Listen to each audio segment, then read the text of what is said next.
ಭಕ್ತಿಯ ಸ್ತುತ್ಯ ವಿರಕ್ತಿಯ ಭಜದಮಲಜನ ಔನ್ನತ್ಯಭೂತ್ಯರ್ಪಕಾಯ ಕ್ಷಿತ್ಯಾಂ ಅತ್ಯಲ್ಪಭೃತ್ಯೇಷ್ವಪಿ ಕುಜನಕೃತ ಔದ್ಧತ್ಯಭೂತ್ಯಾಜಕಾಯ ಕರ್ತ್ರೇ ಧರ್ತ್ರೇತಹರ್ತ್ರೇ ಹಯಮುಖಹರಯೇ ಅಮುತ್ರಪಾತ್ರೇ ನಮಸ್ತೆ ತಸ್ಮೈ ಕಸ್ಮೇಚಿದಸ್ಮನ್ ಮನಸಿ ಧೃತಕಥಾ ವಿಸ್ಮೃತೌ ಸ್ಮಾರಕಾಯ ಭವತಿ ಯದನುಭಾವಾತ್ ಏಡಮೂಕೋಪಿ ವಾಗ್ಮೀ ಜಡಮತಿರಪಿ ಜಂತುರ್ಜಾಯತೆ ಪ್ರಾಜ್ಞಮೌಲಿಃ ಸಕಲವಚನಚೇತೋ ದೇವತಾ ಭಾರತೀ ಸಾ ಮಮ ವಚಸಿ ನಿಧತ್ತಾಂ ಸನ್ನಿಧಿಂ ಮಾನಸೇ ಚ ತಪೋವಿದ್ಯಾ ವಿರಕ್ತ್ಯಾದಿ ಸದ್ಗುಣೌಘಾಕರಾನಹಂ ವಾದಿರಾಜಗುರೂನ್ ವಂದೇ ಹಯಗ್ರೀವಪದಾಶ್ರಯಾನ್ ಪೂಜ್ಯಾಯ ರಾಘವೇಂದ್ರಾಯ ಸತ್ಯಧರ್ಮರತಾಯ ಚ ಭಜತಾಂ ಕಲ್ಪವೃಕ್ಷಾಯ ನಮತಾಂ ಕಾಮಧೇನವೇ ದ್ವಾದಶಾಪಿ ಚ ವರ್ಷಾಣಿ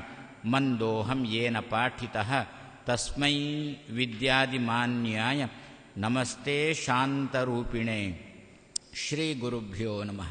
ಜನ್ಮ ಆದ್ಯಸ್ಯ ಯತಃ ಅನ್ವಯಾತ್ ಇತರತಃ ಚ ಅರ್ಥೇಷು ಅಭಿಜ್ಞಃ ಸ್ವರಾಟ್ ತೇನೆ ಬ್ರಹ್ಮ ಹೃದಯ ಆದಿಕವಯೇ ಮುಹ್ಯಂತಿ ಯಂ ಸೂರಯಃ ತೇಜೋವಾರಿ ಮೃದಾಂ ಯಥಾ ವಿನಿಮಯಃ ಯತ್ರ ತ್ರಿಸರ್ಗಃ ಮೃಷಾ ಧಾಮ್ನಾ ಸ್ವೇನ ಸದಾ ನಿರಸ್ತಕುಹಕಂ ಸತ್ಯಂ ಪರಂ ಧೀಮಹಿ. ಶ್ರೀ ಗುರುಭ್ಯೋ ನಮಃ.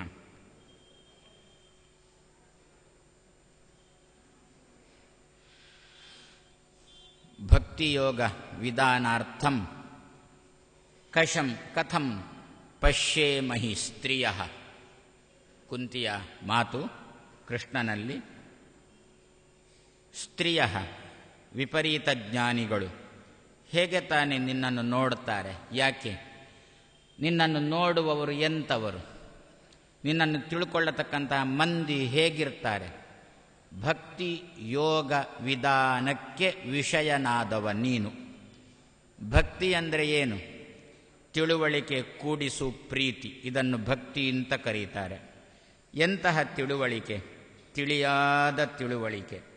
ತಿಳುವಳಿಕೆ ಯಾರಿಗೆ ಬರುತ್ತೋ ಅವನಿಗೆ ಗೊಂದಲ ಇರಬಾರ್ದು. ಯಾರಿಂದ ಬರುತ್ತೋ ಅವನಿಗೂ ಗೊಂದಲ ಇರಬಾರ್ದು. ಯಾವುದರ ತಿಳುವಳಿಕೆಯೋ ಅದರ ಬಗ್ಗೆ.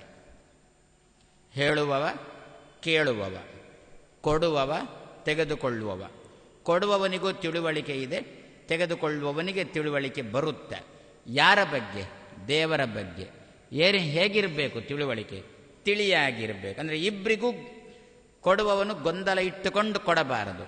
ತಿಳುವಳಿಕೆಯನ್ನು ಸಂಪಾದನೆ ಮಾಡುವವನಿಗೆ ಕೊನೆಯ ತನಕ ಗೊಂದಲ ಉಳಿಯಬಾರದು. ಇದ್ದ ಗೊಂದಲ ಹೋಗಬೇಕು. ಭಕ್ತಿ ಯೋಗ ಇದೇ ಉಪಾಯ. ಇಂತಹ ಭಕ್ತಿಯೇ ಉಪಾಯ. ಇಂತಹ ಉಪಾಯಕ್ಕೇನೆ ಸಿಗುವವ ಆ ಕೃಷ್ಣ. ಕೃಷ್ಣ ಭಕ್ತಿ ಯೋಗ ವಿಧಾನಕ್ಕೆ ಅರ್ಥ ಅಂದರೆ ವಿಷಯ.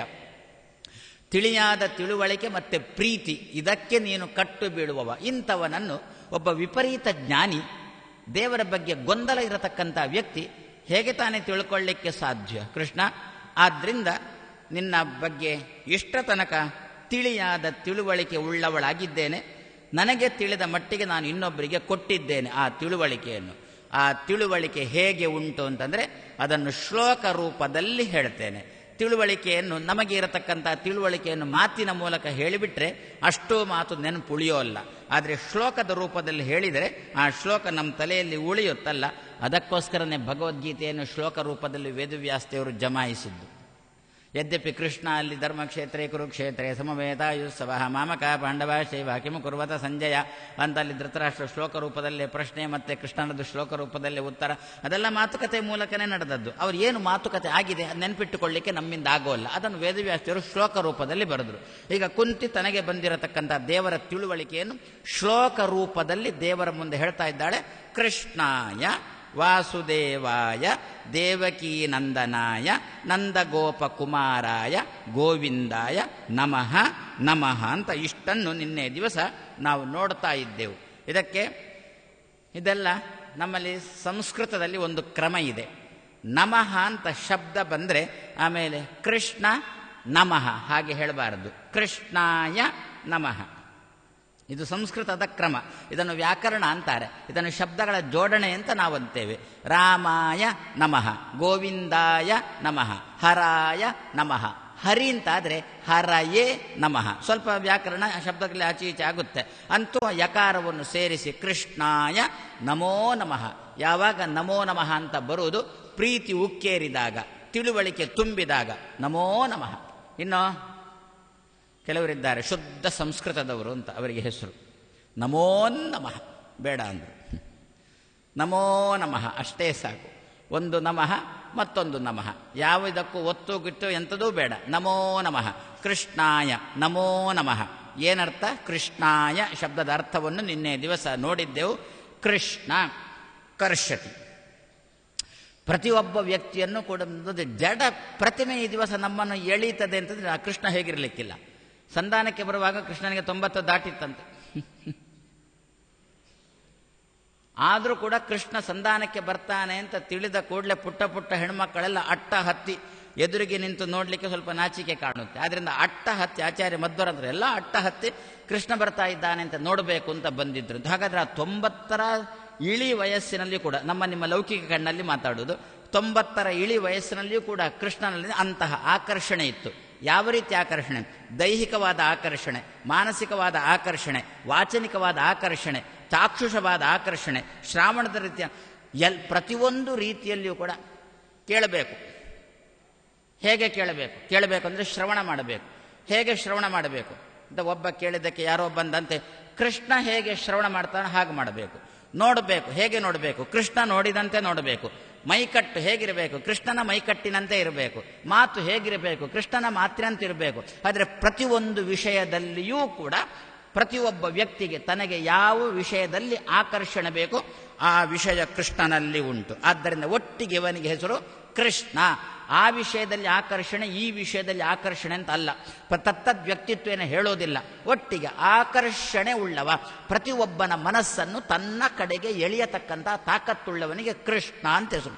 ನವಗ್ರಹ ಕಿಂಡಿಯ ಮುಂದೆ ನಾವು ನಿಂತೆವು ಅಂತಂದರೆ ಹಿಂದಿನವರು ಬಂದು ದಬ್ಬಬೇಕು ನಮ್ಮನ್ನು ಹೋಗಿ ಮುಂದೆ ಅಂತ.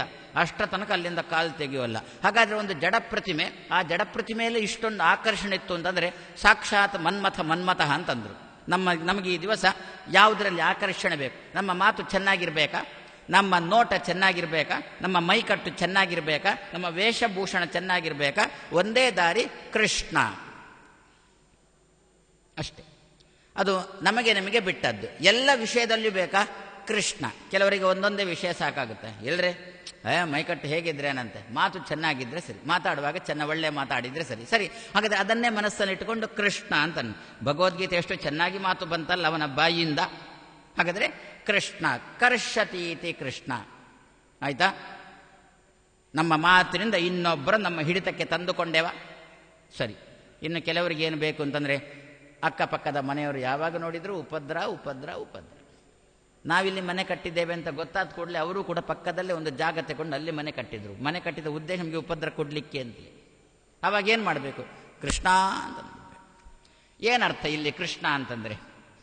ವಾದಿರಾಜ ಶ್ರೀಪಾದರು ಕೃಷ್ಣ ಶಬ್ದಕ್ಕೆ ತುಂಬ ರೀತಿಯಲ್ಲಿ ತುಂಬ ಮುಖದಿಂದ ಕೃಷ್ಣ ಅನ್ನತಕ್ಕಂಥ ಶಬ್ದವನ್ನು ತೆರೆದಿಟ್ಟರು. ಏನಿದೆ ಈಗ ಕೃಷ್ಣ ಅಂದರೆ ಏನು? ಪಕ್ಕದ ಮನೆ ಉಪದ್ರ ಕೊಡ್ತಾನಲ್ಲ. ನಮ್ಮಲ್ಲಿ ಕೃಷ್ಣ ಅಂತೇಳಿ ಒಂದು ಪಕ್ಷಕ್ಕೆ ಹೆಸರುಂಟ. ಶುಕ್ಲ ಪಕ್ಷ, ಕೃಷ್ಣ ಪಕ್ಷ ಅಂತ 2 ಪಕ್ಷ ಉಂಟಲ್ಲ. ಏನರ್ಥ ಶುಕ್ಲ ಪಕ್ಷ ಅಂದರೆ?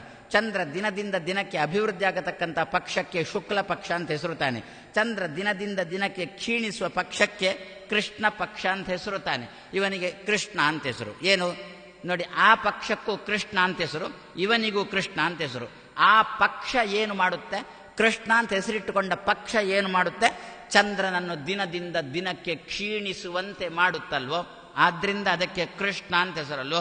ಇವನು ಕೂಡ ಏನು ಮಾಡ್ತಾನೆ ಅಂತಂದರೆ, ಪಾಪ ಈ ಕೃಷ್ಣ ಅವತಾರ ಮಾಡುವ ತನಕ ಈ ಕಂಸನ ಅರಮನೆಯಲ್ಲಿದ್ದಂತಹ ಕಂಸನನ್ನು ಸೇರಿಸಿಕೊಂಡು ಅಷ್ಟೂ ಜನರ ಹೆಣ್ಮಕ್ಕಳ ಮುಖ ಕಮಲ, ಮುಖ ಚಂದ್ರ ಚೆನ್ನಾಗಿ ಅರಳಿಕೊಂಡಿತ್ತಂತೆ. ಏನು ದಿವಸದಿಂದ ದಿವಸಕ್ಕೆ ಮುಖಚಂದ್ರ ಬೆಳೆದದ್ದೇನು. ಯಾವಾಗ ಕೃಷ್ಣ ಅವತರಿಸಿ ಬಂದವನೇ ಒಂದು ಕಂಸನಿಗೆ ಕಾಣಿಸದಂತೆ ನಂದಗೋಕುಲಕ್ಕೆ ಹೋದನ, 2ನೇದ್ದು ಪೂತನಿಯನ್ನು ಕೊಂದನ, 3ನೇದ್ದು ಶಕಟಾಸುರನನ್ನು ಕೊಂದನ, 4ನೇದ್ದು ತೃಣೀಕೃತ ತೃಣಾವೃತ ನಾರ್ದನ, 5ನೇದ್ದು ಯಮನಾರ್ಜುನ ಭಂಜನ ಆದನ. ಏನಾಯಿತು? ಇದರ ಫಲಿತಾಂಶ ಏನಾಯಿತು? ಶಕಟಾಸುರನ ಹೆಂಡತಿಯ ಮುಖವೆಂಬ ಚಂದ್ರ ಕ್ಷೀಣಿಸಲಿಕ್ಕೆ ಶುರುವಾಯಿತಾ? ದಿನದಿಂದ ದಿನಕ್ಕೆ ಕ್ಷೀಣಿಸಲಿಕ್ಕೆ ಶುರುವಾಯಿತಾ? ಯಾರು ಮಾಡಿದ್ದು? ಹಾಗಾದರೆ ಮುಖವೆಂಬ ಚಂದ್ರ ಕ್ಷೀಣಿಸುವಂತೆ ಮಾಡಿದ್ದು ಯಾರು? ಕೃಷ್ಣ. ಆ ಕೃಷ್ಣ ಪಕ್ಷನು ಹಾಗೇ ಮಾಡುತ್ತಲ್ಲ, ಚಂದ್ರ ದಿನದಿಂದ ದಿನಕ್ಕೆ ಕ್ಷೀಣಿಸುವಂತೆ ಮಾಡುತ್ತಲ್ಲ, ಈ ಕೃಷ್ಣನು ಅಷ್ಟೇ ಮಾಡಿದ್ದಲ್ವೋ? ದೈತ್ಯರ ಪತ್ನಿಯರ ಮುಖವೆಂಬ ಚಂದ್ರ ದಿನದಿಂದ ದಿನಕ್ಕೆ ಕ್ಷೀಣಿಸುವಂತೆ ಮಾಡುವವನಾದ್ದರಿಂದ ಇವನಿಗೆ ಕೃಷ್ಣ ಅಂತ ಹೆಸರು. ಅದಕ್ಕೆ ಸರಿಯಾಗಿ ಕಂಸ ಒಬ್ಬೊಬ್ಬರನ್ನೇ ಕಳಿಸ್ತಾ ಇದ್ದ. ಆವಾಗ ಬೇರೆ ಹೆಣ್ಮಕ್ಕಳೆಲ್ಲ ನಮ್ಮ ಸರದಿ ಯಾವಾಗ ಬರುತ್ತಪ್ಪ, ನಮ್ಮ ಮನೆಯವರನ್ನು ಯಾವಾಗ ಕಳಿಸ್ತಾನೋ ಏನೋ ಅಂತ ಈ ಚಿಂತೆಯಲ್ಲಿ ಮುಖದಲ್ಲಿ ಎಂದೂ ಕೂಡ ಮಂದಹಾಸ ಇಲ್ಲ, ಮುಖದಲ್ಲಿ ನಗು ಇಲ್ಲ, ಮುಖ ಈಗ ಅವ ಇಲ್ಲ ಬಿಡಿ, ಅವ ಸತ್ತಾಗಿದೆ, ಪ್ರಾಯಶಃ ಸತ್ತಾಗಿದೆ ಕಾಣುತ್ತೆ, ಗೊತ್ತಿಲ್ಲ. ನಮ್ಮ ಸರ್ಕಾರ ಅವನನ್ನು ಸೆರೆ ಹಿಡೀಲಿಕ್ಕೆ ಅಂಥೇಳಿ ಒಬ್ಬೊಬ್ಬರೇ ಪೊಲೀಸ್ ಅಧಿಕಾರಿಗಳನ್ನು ಕಳಿಸುವುದು. ನಮ್ಮ ಮಂತ್ರಿಗಳು ಯಾರೂ ಹೋಗೋಲ್ಲ, ಒಬ್ಬೊಬ್ಬನೇ ಪೊಲೀಸ್ ಅಧಿಕಾರಿಯನ್ನು ಕಳಿಸಿ. ಪಾಪ ಅಧಿಕಾರಿ ಹೋಗುವುದು, ಹೋದ ಅಧಿಕಾರಿ ತಿರುಗಿ ಬರುವುದಿಲ್ಲ, ಅವನ ಹೆಸರೇ ಮೀಸೆಯವ. ಈಗ ಇಲ್ಲ ಕಾಣುತ್ತೆ. ಇದು ನಾವೆಲ್ಲ ಪತ್ರಿಕೆಯಲ್ಲಿ ಓದಿದ್ದಲ್ವೋ? ಇದೆಲ್ಲ ನಮಗೆ ಯಾರು ಕಲಿಸಿಕೊಟ್ಟದ್ದು ಹೇಳಿ? ರಾವಣ ಕಲಿಸಿಕೊಟ್ಟದ್ದು. ರಾವಣನ ಹಾಗೆಯೇ ಮಾಡಿದ್ದಂತೆ. ಲಂಕೆಗೆ ರಾಮಚಂದ್ರ ಸೈನ್ಯ ಕಟ್ಟಿಕೊಂಡು ಬಂದಾಗ ರಾವಣನ ಕೆಲಸ ದಿವಸಕ್ಕೊಬ್ಬೊಬ್ಬರನ್ನೇ ಅಟ್ಟುವುದು. ಇದರಿಂದ ಫಲಿತಾಂಶ ಏನಾಯಿತು?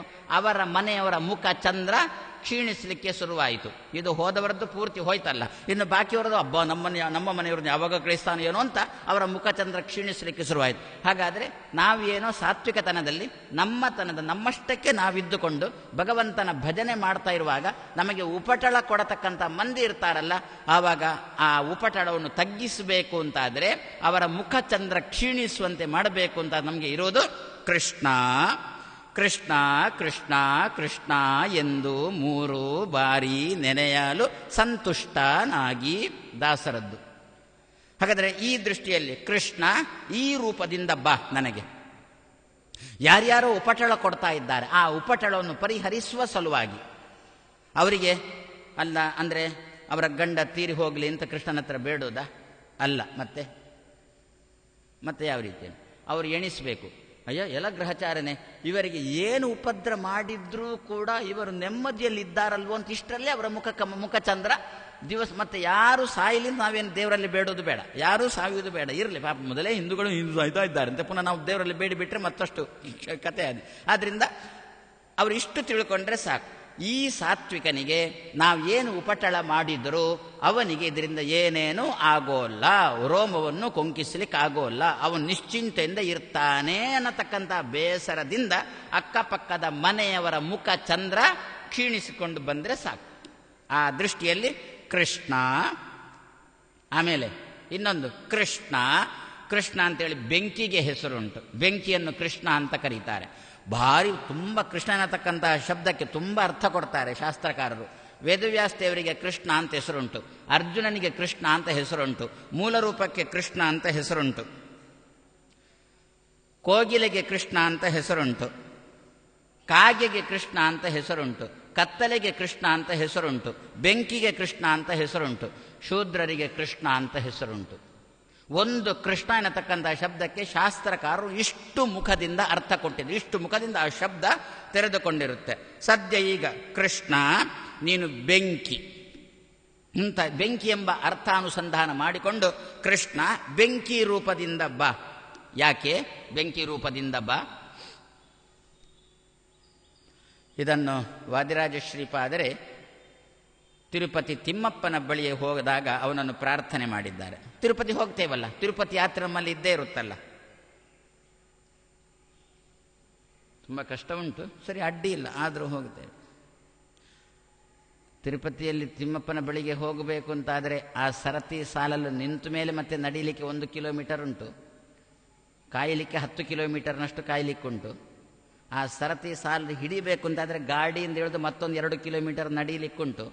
ಇಷ್ಟೆಲ್ಲ ಅಧ್ವಾನ ಉಂಟು. ಆದರೂ ನಾವು ಮಾತಾಡೋಲ್ಲ, ತೆಪ್ಪಗೆ ಅವರು ಎಲ್ಲಿ ಗಾಡಿ ನಿಲ್ಲಿಸ್ತಾರೋ ಅಲ್ಲಿಂದಲೇ ಇಳಿದು ಎಲ್ಲಿ ಸರತಿ ಸಾಲೋ ಅಲ್ಲೇ ಹೋಗಿ ನಿಂತುಕೊಂಡು ತಿಮ್ಮಪ್ಪನ ದರ್ಶನ ಮಾಡಿಕೊಂಡು ಬರ್ತೇವೆ. ಇಲ್ಲಿ ಉಡುಪಿಯಲ್ಲಿ ರಥಬೀದಿಯ ಹೊರಗೇನೆ ಗಾಡಿ ನಿಲ್ಲಿ ಇಳ್ಕೊಂಡು ಹೋಗು ಅಂತಂದರೆ ಗ್ರಹಚಾರ. ಇದೊಂದು ಸ್ವಾಮಿಗಳು ಏನು ಇವರಿಗೆ ಶನಿ ಬಡ್ದದ್ದೋ ಏನೋ. ಮೊದಲು ಕೃಷ್ಣಮಠ ತನಕ ಗಾಡಿ ಹೋಗ್ತಿತ್ತು, ಈಗ ಯಾರು ನಡೀತಾರೆ ಅಂತ ಶುರು ಮಾಡಿದ್ರು. ನನ್ನಂತರ ಯಾರೊಬ್ರು ಬಂದು ಕೇಳಿದ್ರೂ ಕೂಡ, ಸ್ವಾಮಿ ಏನು ರಥಬೀದಿಯಲ್ಲಿ ಮೊದಲೆಲ್ಲ ನಮಗೆ ದೇವರ ದರ್ಶನ